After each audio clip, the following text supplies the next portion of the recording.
Oi, pessoal! Hoje a gente vai falar sobre a segunda e terceira Revolução Industrial, ou segunda e terceira fase da Revolução Industrial, né, como vocês queiram chamar. É importante a gente lembrar que essas revoluções, elas fazem parte de um processo. Então, para que a gente possa entender a segunda e a terceira Revolução Industrial, a gente precisa entender também como é que se deu a primeira Revolução Industrial. Então, à medida que a gente for falando aqui da segunda e da terceira, inevitavelmente a gente vai falar um pouquinho sobre a primeira revolução, certo? Para que a gente possa entender melhor, fazer um comparativo aí. Vamos lá. A gente sabe que a primeira Revolução Industrial ela aconteceu na Inglaterra, né, lá em meados do século XVIII. A Inglaterra ela tinha condições suficientes, né, para que essa revolução ela acontecesse primeiramente lá. A Inglaterra foi a pioneira, ela tinha condições geográficas favoráveis, ela tinha muito acúmulo de capital, então tudo isso aí fez com que essa revolução acontecesse na Inglaterra.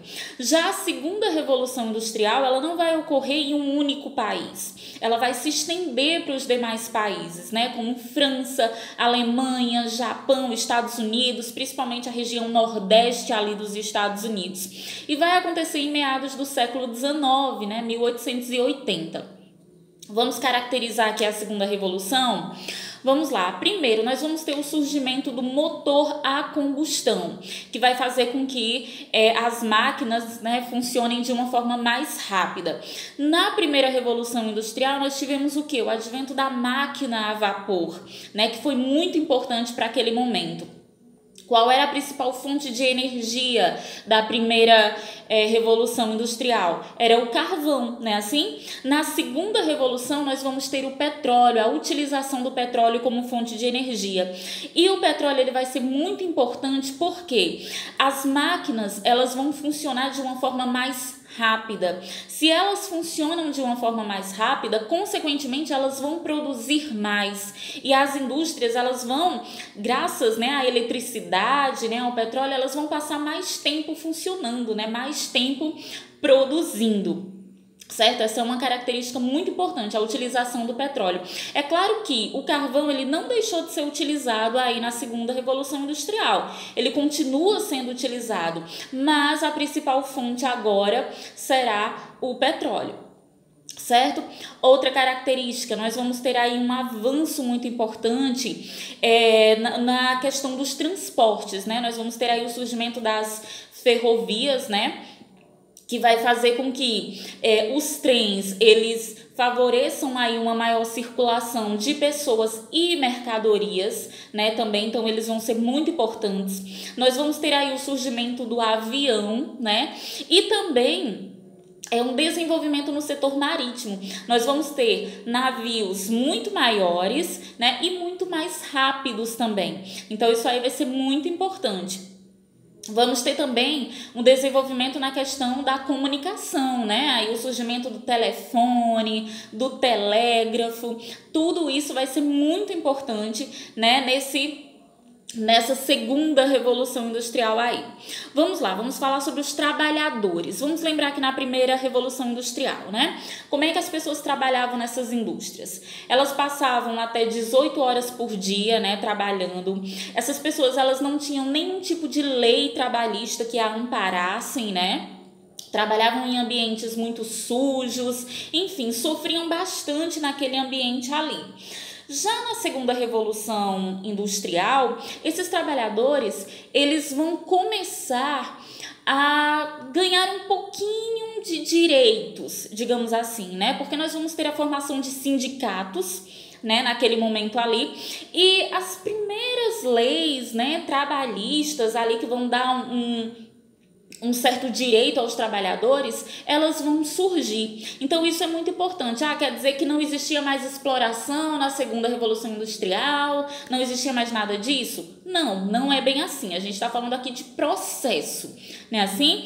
Então, claro que na primeira revolução eles sofreram muito mais, né? Tava começando ali. Na segunda revolução eles continuam sofrendo, né? Sim, mas já começam a surgir sindicatos e algumas leis que possam protegê-los ali de certa forma, ok? Vamos lá. Outra característica importante aqui da segunda revolução industrial é a questão do neocolonialismo, né? Que vocês já devem ter ouvido falar nessa palavra.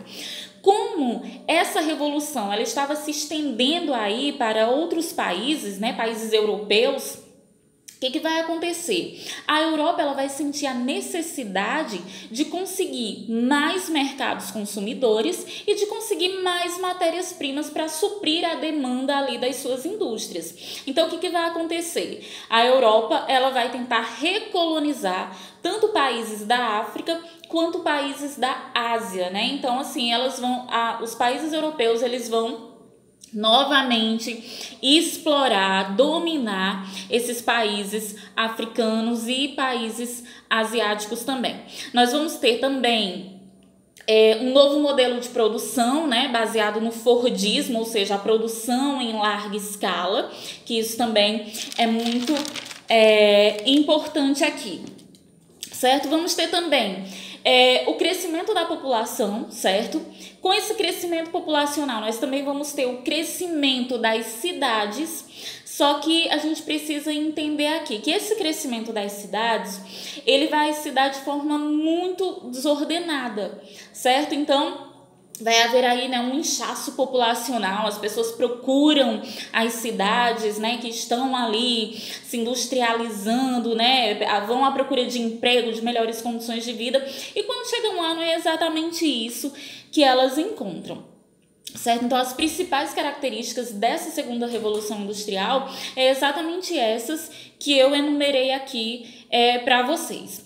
A terceira revolução industrial, gente, ela vai se dar lá em meados do século XX, né, 1950. Então, a gente já vê aí que a segunda revolução industrial ela vai durar aí 100 anos. Né? Então, essa terceira revolução industrial é exatamente o momento que a gente está vivendo, né? Hoje, é o nosso momento atual. Ela também é chamada de revolução técnico-científica, né? Que é quando a gente vai ter aí um desenvolvimento, né, muito grande aí da robótica, da informática, dos meios tecnológicos. Nós também vamos ter aí um desenvolvimento muito significativo, né, da questão dos transportes e da comunicação, né? A gente tem até aquela impressão de que o mundo ele tá ficando cada vez menor, porque a gente consegue se comunicar com pessoas, né, do mundo inteiro. A gente consegue em questão de horas chegar, né, a diversos lugares, né, graças aí a esse desenvolvimento, né, nos meios de transportes e das comunicações. Certo? Então, essas são as principais características aí dessa terceira revolução industrial, que é esse momento que a gente está vivendo, né? Nós vamos ter também o crescimento do setor terciário, né, aí do comércio em larga escala. Vamos ter também, né, essas empresas transnacionais que estão em diversos países, né, principalmente nos países emergentes, né, essas grandes empresas procuram aí esses países emergentes para se instalarem. Isso também é muito importante, certo?